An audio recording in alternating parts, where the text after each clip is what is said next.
Hello friends, study with BS classes में आपका बहुत बहुत स्वागत है। आज हम इंडियन पॉलिटी के तहत हमारा अगला जो भाग है, भाग 3, उसके बारे में जानेंगे। इसमें राज्य के नीति निर्देशक तत्वों के बारे में बताया गया है। भाग 3 में राज्य के नीति निर्देशक तत्वों के बारे में बताया गया है। ठीक है, और ये आर्टिकल 36 से लेके 51 तक वर्णित है भारतीय संविधान में। और इनका हम जानते हैं, इनका उद्देश्य क्या है और ये इनकी क्या क्या भूमिका है भारतीय संविधान में। सबसे पहले मैं ये बताना चाहूँगा कि ये भारतीय संविधान में जो नीति निर्देशक तत्व हैं, ये आयरलैंड के संविधान से लिए गए हैं। आयरलैंड के संविधान से लिए गए या प्रेरित है। अब इनका उद्देश्य क्या है? नीति निर्देशक तत्वों का उद्देश्य एक लोक कल्याणकारी राज्य की स्थापना करना है, जिसके माध्यम से सामाजिक आर्थिक न्याय को सुनिश्चित किया जा सके और समाजवाद के सिद्धांतों को स्थापित किया जा सके। नीति निर्देशक तत्वों के माध्यम से गांधीवादी विचारधारा को व्यवहारिक रूप देने का भी प्रयास किया जाता है। जो हम इसका वर्गीकरण करते हैं नीति निर्देशक तत्वों का, सामान्यतः 5 स्तर पर होता है। पहला होता है इसमें सामाजिक आर्थिक न्याय का सिद्धांत, दूसरा होता है सामाजिक सुरक्षा का सिद्धांत, तीसरा होता है गांधीवादी सिद्धांत, चौथा है अंतर्राष्ट्रीय संबंध संबंधी सिद्धांत, पांचवा होता है उदार बौद्धिक सिद्धांत। ठीक है, मैं जैसे जैसे पढ़ाता जाऊंगा, प्रत्येक आर्टिकल को बताता जाऊंगा कि ये किसके अंतर्गत आता है। यह अलग अलग से इनके हिसाब से भी बता दूंगा।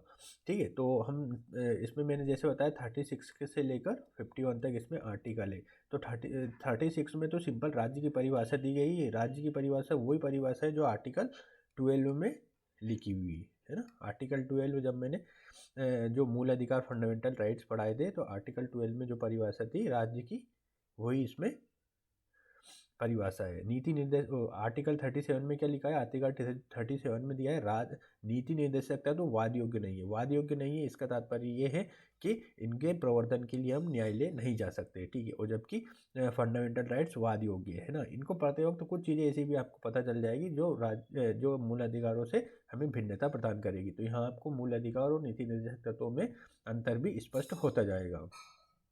अब आता है हमारा सामाजिक आर्थिक न्याय के संबंधित जो सिद्धांत है ना, आर्टिकल 38A इसी में आता है, सामाजिक आर्थिक न्याय का सिद्धांत। तो इसमें क्या, राज्य लोक कल्याण में अभिवृद्धि का प्रयास करेगा और ऐसी सामाजिक व्यवस्था निर्मित करेगा जिससे प्रत्येक व्यक्ति को सामाजिक आर्थिक न्याय प्राप्त हो सके। 1978 में 44वें संविधान संशोधन द्वारा अनुच्छेद 38 सब क्लोज 2 जोड़ा गया, जिसमें आय की असमानता दूर करना और अलग अलग व्यवसायों में लगे व्यक्तियों की प्रतिष्ठा और अवसर की असमानता दूर करने का राज्य का कर्तव्य बताया गया है। इन लोगों के मतलब आय की असमानता को दूर करने के लिए, है ना, प्रतिष्ठा और आय की अलग अलग व्यक्तियों की प्रतिष्ठा और अवसर और आय की असमानता को दूर करने का इसमें बताया गया है ना। अब आता है आर्टिकल 39, ये भी उसी के अंतर्गत आता है, आर्थिक सामाजिक न्याय वाला। ठीक है, इसमें बहुत सारे प्रोविजन है, तो हम एक एक प्रोविजन देखते हैं। ए में क्या लिखा है? स्त्री और पुरुष सभी को जीविका के पर्याप्त साधन प्राप्त करने का अधिकार होगा।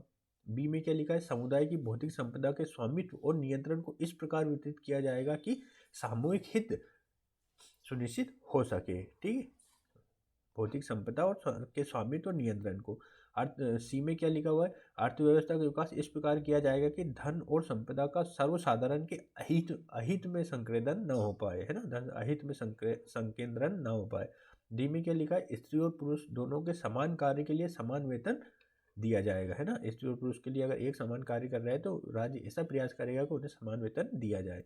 ई में क्या लिखा है? राज्य ऐसा वातावरण निर्मित करेगा कि कर्मकारों को, जिसमें बच्चों या मजदूरों, अपनी आयु, स्वास्थ्य और शक्ति के विपरीत किसी कार्य करने के लिए बाध्य ना होना पड़े। मतलब ऐसा कोई कार्य ना करे कोई व्यक्ति जो उसके अनुकूल ना हो।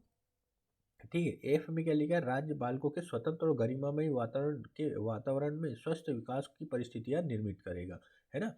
और इस आर्टिकल को संविधान के 42वें संविधान संशोधन द्वारा जोड़ा गया है। 42वें संविधान संशोधन एक बहुत बृहद संविधान संशोधन था। इसमें बहुत सारे प्रोविजन जोड़े गए थे। मैं समय समय पर ऐसे प्रोविजन बताते जाऊंगा। ठीक है, अब आता है हमारा, देखो जैसे इसमें 42वें संविधान संशोधन द्वारा इसमें निम्न तरह के अनुच्छेद जोड़े गए। 39A जोड़ा गया है जो निःशुल्क विधिक सहायता से संबंधित है। 43A जोड़ा गया है जो आगे आएगा। 48 जोड़ा गया है जो एनवायरमेंट से संबंधित ये आएगा, है ना। तो इस तरीके से बहुत सारे प्रोविजन है। अब हम देखते हैं सामाजिक सुरक्षा की अवधारणा। आर्टिकल 39A निःशुल्क विधिक सहायता पाने का अधिकार, है ना। ये कौन से वो थे सामाजिक आर्थिक न्याय से संबंधित, ये है सामाजिक सुरक्षा से संबंधित अवधारणा। इसमें आता है 39A, निःशुल्क विधिक सहायता पाने का अधिकार इसी के अंतर्गत है। ठीक है। आर्टिकल 41, इसी में कुछ दशाओं में काम पाने, शिक्षा पाने और वृद्धावस्था, अशक्त अवस्था जिससे दिव्यांगता या दिव्यांगता वर्तमान में कहते हैं, या गंभीर बीमारी की दशा में लोक सहायता पाने का अधिकार होता है। उदाहरण मनरेगा, दिव्यांग अधिनियम 2016, वृद्धों की सुरक्षा हेतु 2007 में संसद ने अधिनियम पारित करके वृद्धावस्था में व्यक्ति को छोड़े जाने पर दंड का प्रावधान किया था। आर्टिकल 42 आता है, काम की न्यायोचित और मानवोचित दशाएं तथा स्त्रियों को प्रसूति सहायता प्रदान किए जाने का प्रबंध राज्य द्वारा किया जाएगा। इसके संबंध में राज्य ने बहुत सारे प्रोविजन बनाए, जैसे 2005 में जननी सुरक्षा योजना लाया, आशा योजना आरंभ की गई। 2017 में मातृत्व अवकाश अधिनियम पारित कर महिलाओं के लिए विशेष सहायता उपलब्ध कराई गई। आर्टिकल 43 भी इसी के अंतर्गत आता है। राज्य कर्मकारों की निर्वाह मजदूरी, है ना। निर्वाह मजदूरी क्या होती है? वो मजदूरी जो जीवन को मूलभूत आवश्यकताएं पूर्ति करने के लिए अनिवार्य को सुनिश्चित करेगा। इस उद्देश्य से 1948 में न्यूनतम मजदूरी अधिनियम लागू किया गया। इसके अतिरिक्त राज्य को निर्देश है कि वो ऐसी परिस्थितियां उपलब्ध कराएगा जिससे मजदूरों को सामाजिक और सांस्कृतिक कार्यों के अवसर प्राप्त हो सके, अर्थात राज्य काम के घंटे भी सुनिश्चित करेगा। इसके लिए देखो मिनिमम वेजेस एक्ट, है ना, ये सब जो एक्ट है 4-5 एक्ट करके वर्तमान में एक श्रम संहिता बनाई गई है, लेबर कोड बनाया गया है। तो आप वो देख लीजिए कौन कौन से उसमें मर्ज किए गए एक्ट, जिसमें मिनिमम एज एक्ट भी मर्ज किया गया है। बहुत सारे श्रम कानून को समाहित करके एक नई श्रम संहिता जिसे 4 भागों में डिवाइड किया है वो बनाए, श्रम लेबर कोड्स जिसे कहते हैं। अब आता है आर्टिकल 43 है, 42वें संविधान संशोधन द्वारा जोड़ा गया था। इसमें क्या है? इसके द्वारा उद्योगों में मजदूरों की भागीदारी सुनिश्चित करने के लिए निर्देश दिया गया है। ये प्रावधान मार्क्सवादी अवधारणा से प्रेरित है। मतलब क्या, मजदूरों की भागीदारी सुनिश्चित करने के, जो मजदूरों की भागीदारी होती है उसे सुनिश्चित करने के लिए निर्देश दिया गया है।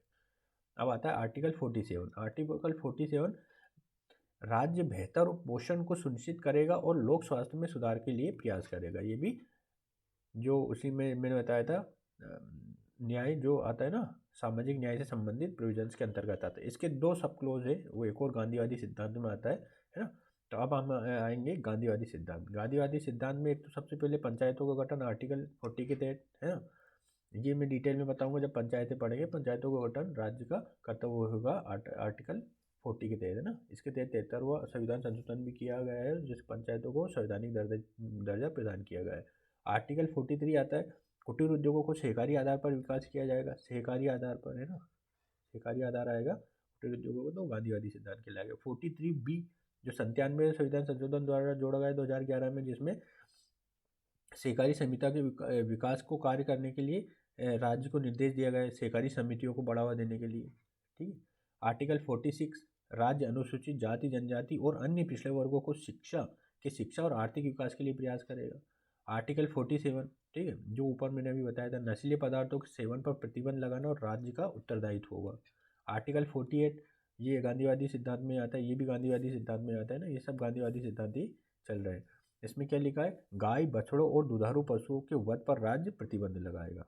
ठीक है। अब आता है हमारा अंतर्राष्ट्रीय संबंध संबंधी सिद्धांत, ये आर्टिकल 51 में दिया गया है ना। ये इसमें 4 प्रोविजन से ए में क्या लिखा है? राज्य अंतर्राष्ट्रीय शांति सुरक्षा में वृद्धि का प्रयास करेगा, राष्ट्रों के मध्य न्याय और सम्मानपूर्ण संबंध बनाए रखने का प्रयास करेगा, राज्यों के मध्य व्यवहार को अंतर्राष्ट्रीय विधि और संधियों के प्रति सम्मान बढ़ाने का प्रयास करेगा, अंतर्राष्ट्रीय विवादों का निपटारा मध्यस्थता के माध्यम से करने का प्रयास करेगा, और ये सब भारतीय विदेश नीति के भी आधार है। ठीक है, ये लिखा है भारत की विदेश नीति का भी आधार है। ठीक है, ये अंतर्राष्ट्रीय संबंध संबंधी सिद्धांत। इसमें एक विशेष बात ध्यान रखनी है, यूनाइटेड नेशंस का कहीं भी जिक्र नहीं है। कभी कभी प्री में ऐसा प्रश्न पूछा जाता है कि भारत यूनाइटेड नेशंस के माध्यम से ऐसा कार्य करेगा, तो ऐसा कुछ नहीं लिखा है। अंतर्राष्ट्रीय मध्यस्थता का लिखा है, लेकिन इसमें माध्यम से मध्यस्थता के हिसाब से करेगा, ये लिखा हुआ है। अब आता है हमारा उदार बौद्धिक सिद्धांत। उदार बौद्धिक सिद्धांत में सबसे महत्वपूर्ण जो वर्तमान में चल रहा है वो आर्टिकल 44, है ना, जिसमें समान नागरिक संहिता के बारे में बताया गया है। समान नागरिक संहिता क्या होती है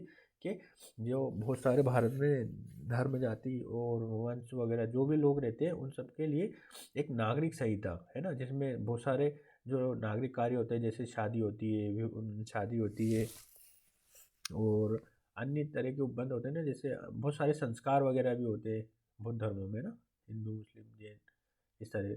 तो उन सबको एक कानून के तहत एक कानून के तहत लाना, ये समान नागरिक संहिता कहलाती है। अब क्या होता है, थोड़ा सा इसमें लिखा हुआ है, मैं बता देता हूँ। प्राचीन काल से ही सभी प्रकार के कानूनों का निर्धारण धर्म द्वारा किया जाता था, परंतु लोकतंत्र की स्थापना के पश्चात विधि के शासन की अवधारणा का जन्म हुआ और राज्य में कानून राज्य द्वारा निर्धारित और लागू किए गए। इसमें जीवन के सामाजिक पक्षों से जुड़े कानून भी सम्मिलित होते हैं और वैयक्तिक पक्षों से जुड़े कानून भी सम्मिलित होते हैं ना, जो समाज और व्यक्ति दोनों से संबंधित इसमें सम्मिलित होते हैं। भारत में जहाँ धार्मिक विविधता पाई जाती है, स्वतंत्रता से पूर्ण सामाजिक और वैयक्तिक पक्षों से संबंधित कानून धर्म द्वारा ही निर्धारित थे। परिणाम स्वरूप अलग अलग धर्मों के लिए अलग अलग कानून थे।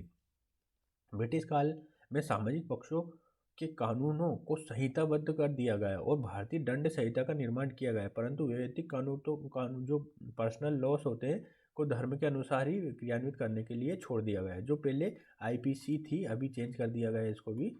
आईपीसी में उन्होंने, जो अंग्रेजों ने वो बना दिया था, लेकिन जो पर्सनल कानून थे वो चल रहे थे। अब आगे क्या होता है, वैयक्तिक पक्ष के कानून में विवाह, है ना, जो मैं बता रहा था, विवाह विच्छेद, भरण पोषण, उत्तराधिकार आदि संबंधित मामले आते हैं और अलग अलग धर्मों में इसके लिए अलग अलग प्रावधान किए गए। इन प्रावधानों से महिलाओं के अधिकारों का हनन हनन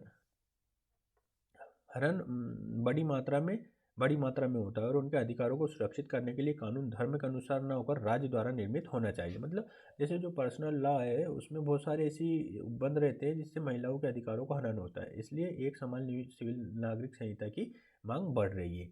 1954-55 में हिंदू कोड बिल पारित करके संसद ने हिंदुओं के व्यक्तिगत कानूनों को संहिताबद्ध कर दिया, परंतु राज्य अन्य धर्मों में आज भी पारंपरिक विधियों से संचालित होते हैं, जिसके महिला अधिकार नकारात्मक रूप से प्रभावित होते हैं। हिंदू धर्म में क्या हो गया, 1954-55 में हिंदू मैरिज एक्ट आया है ना, हिंदू कोड बिल आया, जिसमें मतलब हिंदुओं से संबंधित जो कानून है उसको संहिताबद्ध कर दिया। लेकिन अन्य धर्म में जैसे ट्रिपल तलाक होगा, मतलब जो शरीयत कानून होता है, जो अन्य धर्मों के जो लोग होते हैं, है ना, उसमें अलग अलग ये होता है, भरण पोषण, शादी विवाह विच्छेद से संबंधित नियम चलते हैं, तो उससे महिला अधिकारों को नकारात्मक रूप से प्रभाव पड़ता है। अतः समान नागरिक संहिता का निर्माण करके वैयक्तिक पक्षों का भी धर्मनिरपेक्ष होकर संचालित किया जाना चाहिए, परंतु यह दुर्भाग्य है कि भारत में वोट बैंक की राजनीति के परिणाम स्वरूप समान नागरिक संहिता के लिए राज्य द्वारा प्रयास नहीं किया गया। सावानो केस से लेकर सायरावानो केस तक न्यायपालिका ने समान नागरिक संहिता के निर्माण के लिए संसद को कई बार निर्देश दिया, परंतु यह अभी तक लंबित है ना।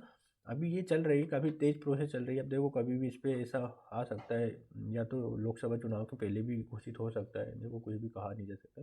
गोवा में समान नागरिक संहिता लागू है। एक कोई राज्य है, आप कमेंट सेक्शन में बताइए, शायद उत्तराखंड वो राज्य है जहाँ पे समान नागरिक संहिता की बातें चल रही है ना। अब आता है ये आर्टिकल 48 आर्टिकल, ये भी उदार बौद्धिक सिद्धांत के अंतर्गत आता है। राज्य कृषि और पशुपालन के आधुनिक और वैज्ञानिक प्रणालियों को संगठित करने का प्रयास करेगा। आर्टिकल 48 भी इसी के अंतर्गत आता है, उदार बौद्धिक सिद्धांत के अंतर्गत, जो 42वें संविधान संशोधन द्वारा जोड़ा गया था, पर्यावरण से संबंधित है। पर्यावरण संरक्षण, वन्य और वन्यजीव संरक्षण। आर्टिकल 49 संसद विधि बनाकर ऐतिहासिक इमारतों, कला आदि का संरक्षण का प्रयास करेगा। ये उदार बौद्धिक सिद्धांत के अंतर्गत आता है, याद रखने की जरूरत है। और न्यायपालिका का कार्यपालिका से पृथक्करण आर्टिकल 40 के अंतर्गत भी इसी के अंतर्गत आता है, उदार बौद्धिक सिद्धांत के अंतर्गत। तो ये आपको पूरे नीति निर्देशक तो अच्छे से याद करके रखना है, ये एग्जाम में पूछे जा सकते हैं। अब इनका महत्व क्या है, इनका महत्व ऐसे तो अगर देखा जाए तो ये राज्य बनाने के लिए बाध्य तो नहीं है, लेकिन जो सरकारें बनती है इन्हीं के क्रियान्वयन के आधार पर बनती है। जैसे बहुत सारी नीतियाँ बनाती है सरकारें, जो नीतियाँ बनाती है वो इनके दृष्टिकोण को ध्यान में रखकर ही बनाई जाती है, इसलिए इनके सरकार में बने रहने का आधार ही महत्वपूर्ण है। अगली बार जब कोई सरकार आती है तो इनमें कितना विकास हुआ है, लोगों का भलाई कितना हुआ है, उस हिसाब से ही निर्णय लिया जाता है, इसलिए इनका नीति निर्देशक तत्व का महत्व बहुत ज़्यादा है ना। एक प्रश्न आता है कि नीति निर्देशक तत्व पवित्र घोषणाएं मात्र है जिनका कोई व्यवहारिक महत्व नहीं। पवित्र घोषणाएं क्यों कह रहे हैं कि राज्य कोई बाध्यकारी नहीं है बनाने के लिए, इसलिए पवित्र घोषणाएं बोल रहे हैं। और व्यवहारिक महत्व कोई नहीं, इसलिए नहीं बोल रहे कि अगर इसको लागू नहीं करेंगे तो सिर्फ मात्र पन्नों में रहेगी। तो इसका उत्तर हम देखते हैं, है ना। मैंने अभी डिस्कस किया, उसमें काफ़ी चीज़ें आपको समझ में आ गई होगी। नीति निर्देशक तत्व में ऐसे प्रावधानों को धार्मिक शामिल किया गया है जिनका उद्देश्य वंचित वर्गों का कल्याण करना, सामाजिक आर्थिक न्याय को स्थापित करना और व्यक्ति की गरिमा को सुनिश्चित करना है। परंतु अनुच्छेद 37 में ये स्थापित किया गया है कि यह वाद योग्य नहीं है, इसलिए माना जाता है कि ये पवित्र घोषणा है जिनका व्यवहारिक महत्व नहीं है। यद्यपि नीति निर्देशक तत्व वाद योग्य नहीं है, परंतु राज्य के कर्तव्य के रूप में और जनता राज्य के का मूल्यांकन इस भाग में दिए गए निर्देश के अनुसार बनाई गई नीतियों के आधार पर करती है। डॉक्टर अंबेडकर ने संविधान सभा में ये कहा था कि जनता के प्रति उत्तरदायी कोई भी सरकार इन सिद्धांतों की उपेक्षा नहीं कर सकती, क्योंकि यदि ऐसा होगा तो जनता इसी सरकार को दोबारा अवसर नहीं देगी। जो मैंने अभी बोला था, दोबारा अवसर नहीं देगी। इस प्रकार ये सही है कि न्यायालय द्वारा इसे लागू नहीं कराया जा सकता, परंतु ये भी सत्य है कि इन भाग के क्रियान्वयन के पीछे जनशक्ति कार्य करती है। ठीक है, जनशक्ति कैसे कार्य करती है? आप अगर इनको लागू नहीं करेंगे तो सरकार आपको अगली बार बहुमत प्रदान नहीं करेगी। भारत में सामाजिक आर्थिक न्याय की स्थापना और समाजवाद के लक्षणों को प्राप्त करने के लिए नीति निर्देशक तत्वों की महत्वपूर्ण भूमिका है, जिसमें आशा योजना, मनरेगा, मिड डे मील, वृद्धों के लिए, दिव्यांगों के लिए विभिन्न नीतियां और योजनाएं नीति निर्देशक सिद्धांत के अनुसार ही क्रियान्वित की गई है। और सरकारों के घोषणा पत्र और नीतियों का मुख्य केंद्र नीति निर्देशक तत्व ही होता है। अतः इनके व्यवहारिक महत्व को नकारा नहीं जा सकता है, व्यवहारिक महत्व को इनको बताया जा सकता है। अब ठीक है, ये पूरा डीपीएसपी के बारे में हो गया। आप सब भी इसको आसानी से समझ गए होंगे। अब आता है हमारा डीपीएसपी और मौलिक अधिकारों में क्या अंतर है। तो ये सिंपल सा आप देख सकते हैं, आप समझ गए होंगे। ये वाद योग्य नहीं है नीति निर्देशक तत्व, जबकि ये वाद योग्य मीन्स इसके प्रवर्तन के लिए हम कोर्ट में नहीं जा सकते और मौलिक अधिकारों के लिए कोर्ट में जा सकते हैं। इनकी सामान्यतः सकारात्मक प्रवृत्ति होती है, ये नकारात्मक प्रवृत्ति के होते हैं, है ना। सकारात्मक प्रवृत्ति मीन्स इनसे समाज ऐसा रहता है कि जो राज्य को इस पर ज़्यादा प्रभाव नहीं पड़ता है। इसमें नेगेटिव प्रवृत्ति की होती है मौलिक अधिकारों की, राज्य पर ये दबाव बनाते हैं। ठीक है, और ये समाज केंद्रित होता है, ये व्यक्ति केंद्रित होता है। ये समाज के लिए मतलब बेहतरी के लिए कार्य करते हैं, और अधिकार जो होते हैं व्यक्ति के पर्सनल हितों से जुड़े होते हैं, है ना। सामाजिक आर्थिक न्याय युक्तियुक्त निर्बंधन नहीं लगाए जा सकते इसमें, और इसमें युक्तियुक्त निर्बंधन लगाए जा सकते हैं ना। डीपीएस में मौलिक अधिकार में बदले जा सकते हैं, जैसे आर्टिकल 21A को हमने मौलिक अधिकार बनाया है ना। और मौलिक अधिकारों को डीपीएसपी में नहीं बदला जा सकता, क्योंकि मौलिक अधिकारों में ऐसा करेंगे तो आधारभूत ढांचे का उल्लंघन का मामला हो सकता है, और कानून उसे नल एंड वॉइड, जैसे न्यायालय उसे नल एंड वॉइड बता सकता है। अब आता है कि वैश्वीकरण, उदारीकरण और निजीकरण में नीति निर्देशक तत्वों पर क्या प्रभाव पड़ रहा है ना। तो उदारीकरण, निजीकरण और वैश्वीकरण की प्रक्रिया ने नीति निर्देशक तत्वों को सकारात्मक और नकारात्मक दोनों प्रकारों से प्रभावित किया है। तो सकारात्मक कैसे प्रभावित किया है? वैश्वीकरण, उदारीकरण के इस दौर में मीडिया की पहुंच आम जनता में बेहतर हुई है, और सरकार की नीतियों से जनता बेहतर रूप से परिचित हो रही है। इसका परिणाम चुनावों में जनता द्वारा नीति निर्देशक सिद्धांतों के क्रियान्वयन के पक्ष में कार्य करने वाले दलों के समर्थन के रूप में देखा जा सकता है। राज्य उदारीकरण और निजीकरण को बढ़ावा तो दे रहा है, परंतु साथ ही वो निजी संस्थाओं द्वारा सामाजिक उत्तरदायित्व के लिए भी प्रावधान कर रहा है। नकारात्मक क्या प्रभाव है? वर्तमान में उत्पादन के साधनों पर राज्य का नियंत्रण समाप्त हुआ है, और कुछ महत्वपूर्ण क्षेत्रों को छोड़कर शेष सभी क्षेत्र निजी हाथों को सौंप दिए गए। निजी संस्थाओं के लाभ के लिए कार्य करने की प्रवृत्ति ने भारत में अमीरी और गरीबी के बीच की वृहद खाई उत्पन्न की, जिससे आर्थिक न्याय की संभावना शून्य होती दिखाई दे रही है। ठीक है, इसमें हम निष्कर्ष क्या लिख सकते हैं? नीति निर्देशक तो राज्य के नीति निर्माण के आधारभूत है, और जब तक भारत में वंचना रहेगी, वंचना में डेप्राइवेशन, है ना, एक दूसरे से पिछड़ावन या अलग छलग रहना, तब तक राज्य इन नीति निर्देशक तत्वों का पालन इन निर्देशक सिद्धांतों का पालन नीतियों के संदर्भ में करने के लिए बाध्य रहेंगे। और बढ़ती जन चेतना ने वर्तमान में राज्य के लिए बाध्यकारी बना दिए है। राज्य वर्तमान में निजीकरण, उदारीकरण और नीति निर्देशक सिद्धांतों को समायोजित करने का प्रयास भी कर रहा है। ठीक है, अब हमारा एक छोटा सा मौलिक कर्तव्य को हम कल देख लेंगे। आज के लिए इतना ही। तो वीडियो देखने के लिए बहुत बहुत धन्यवाद।